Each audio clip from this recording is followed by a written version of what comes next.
What's the story, Morning Glory? What's the word, Hummingbird? Thank you so much for clicking on my channel and for joining me for this review of Love During Lockup, Season 4, Episode 24.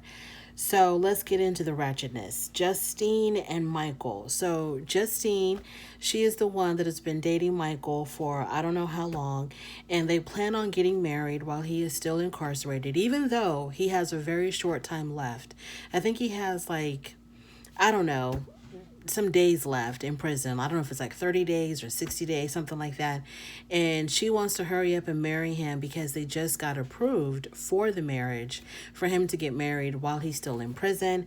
And she doesn't want to wait a second more. She wants to marry him right away.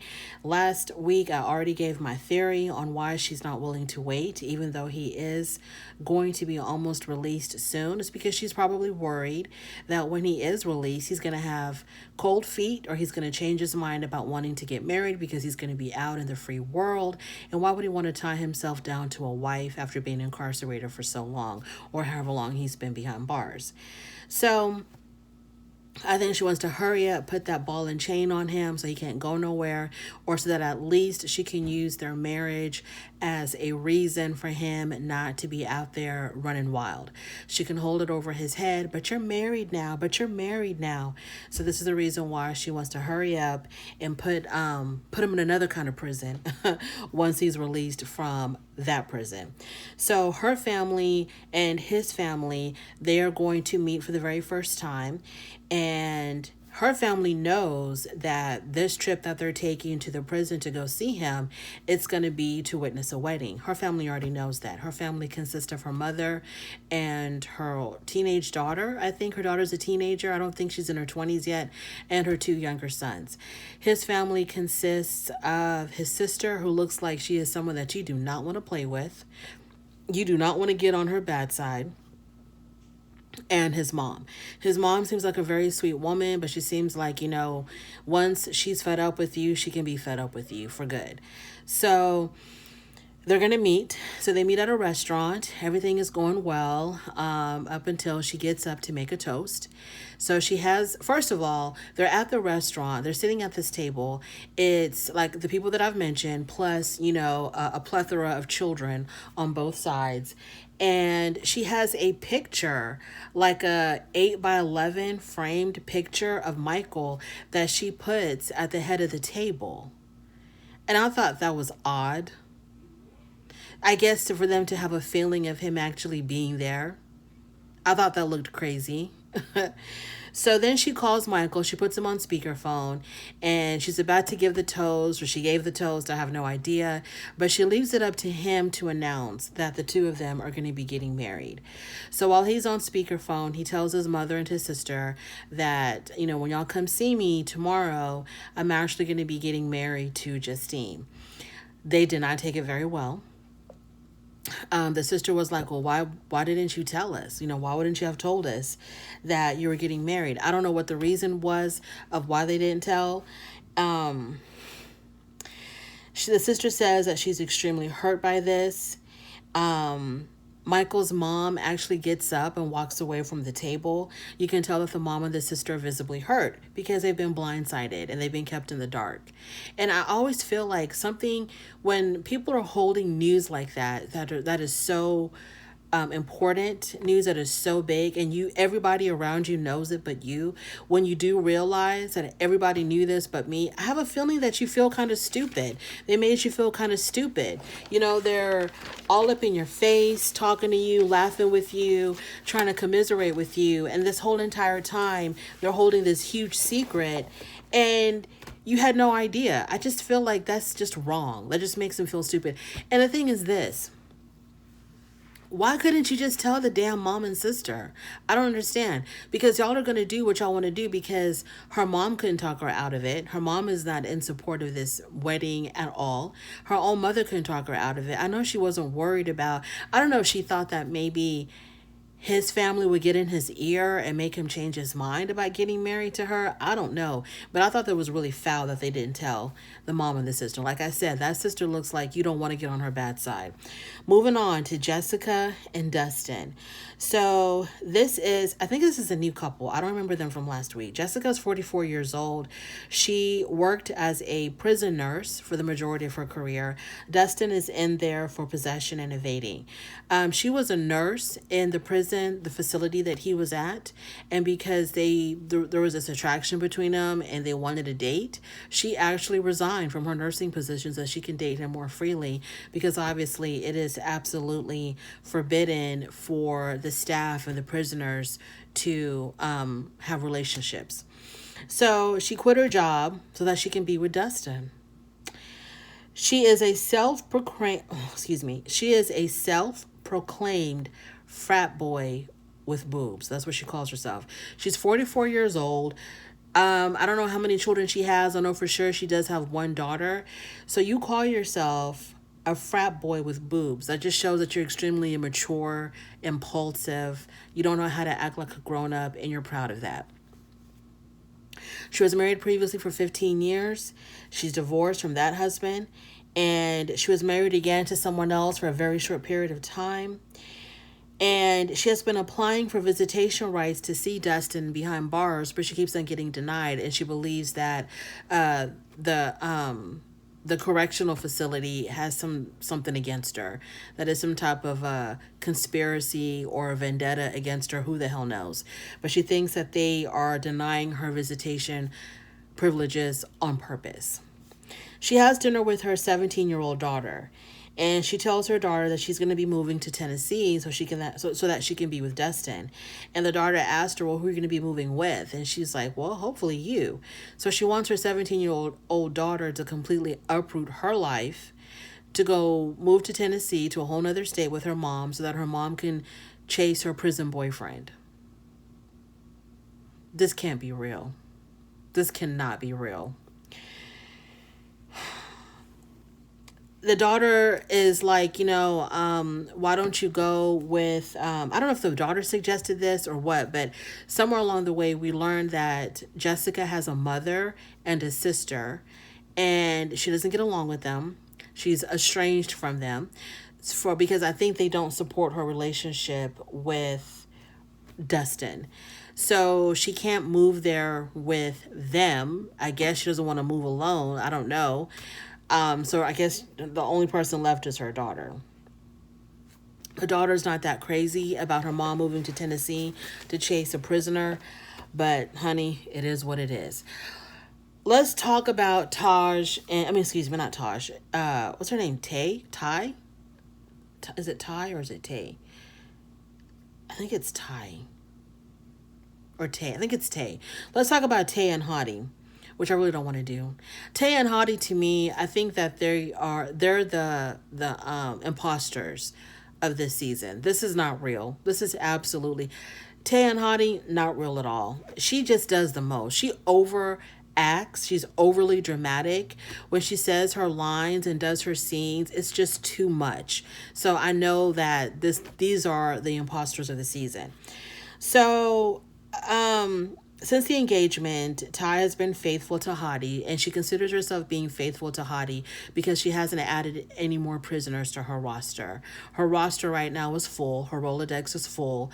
And because she hasn't added anybody else, she considers that being faithful, that she's only dealing with the 5, 6, 7, 8, 9, 10 other prisoners.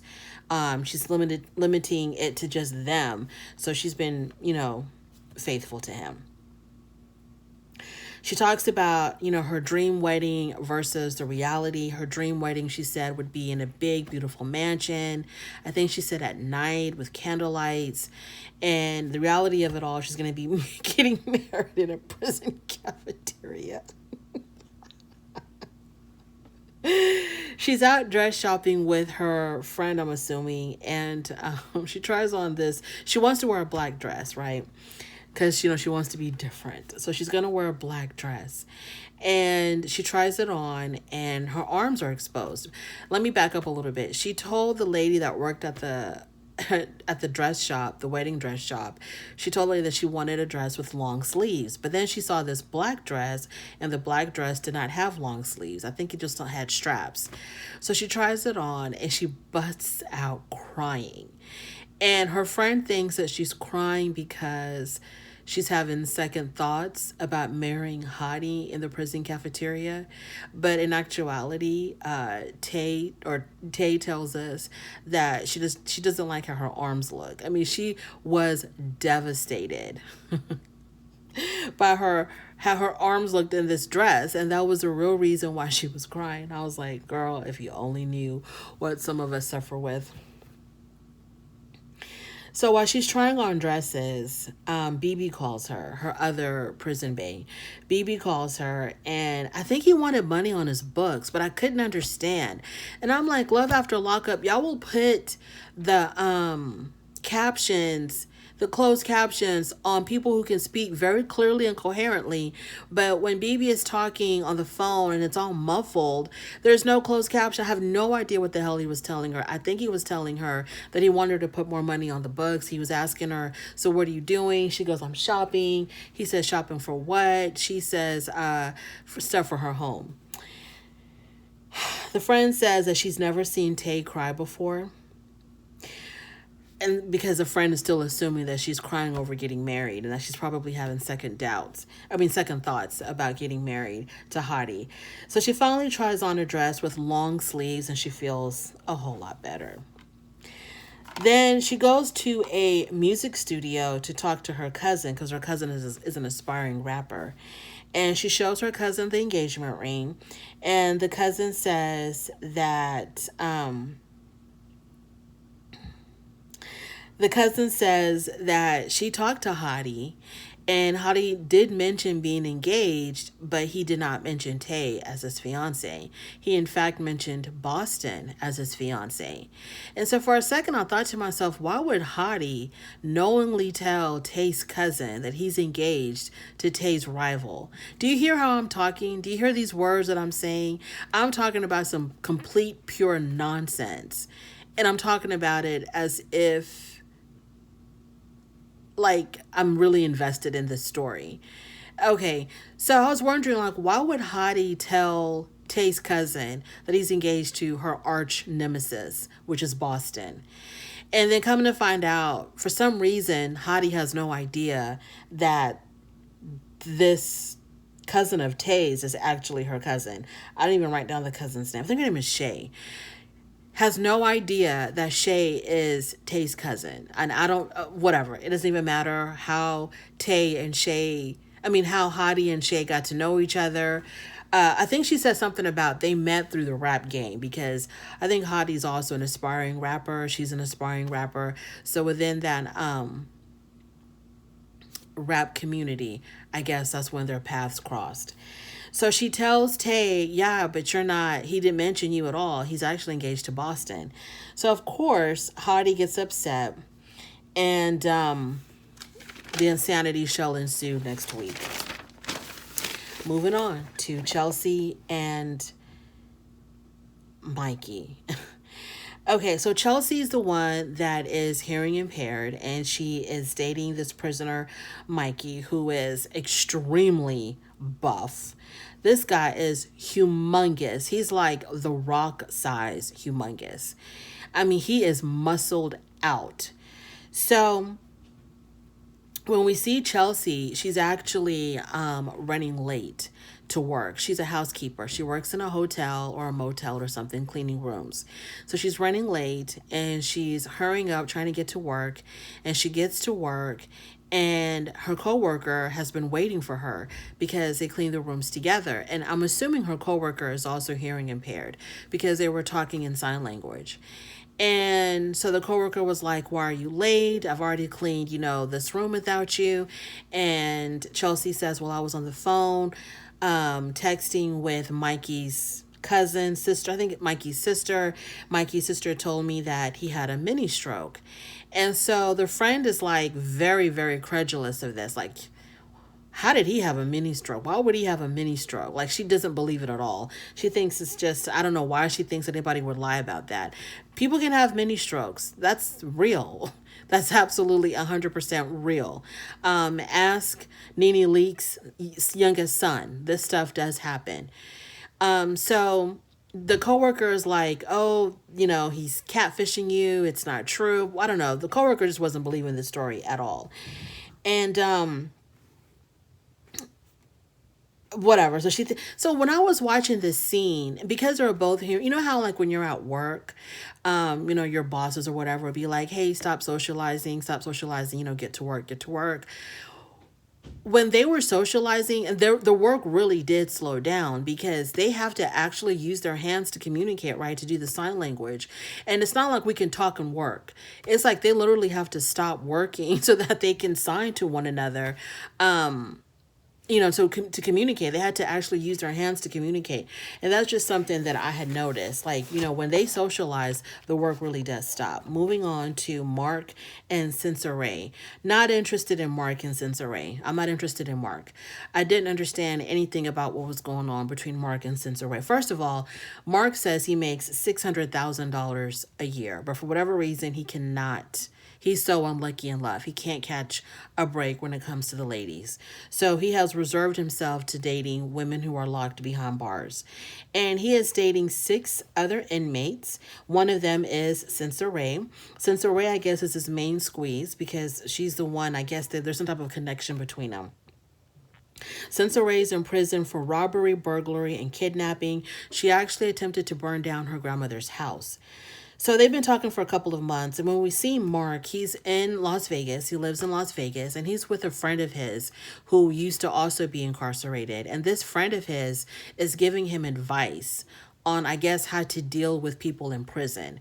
Kind of like letting Mark know what to expect, when your prison bae is released. And, I guess, I don't know if he's paying this guy for this advice or this is just a friend.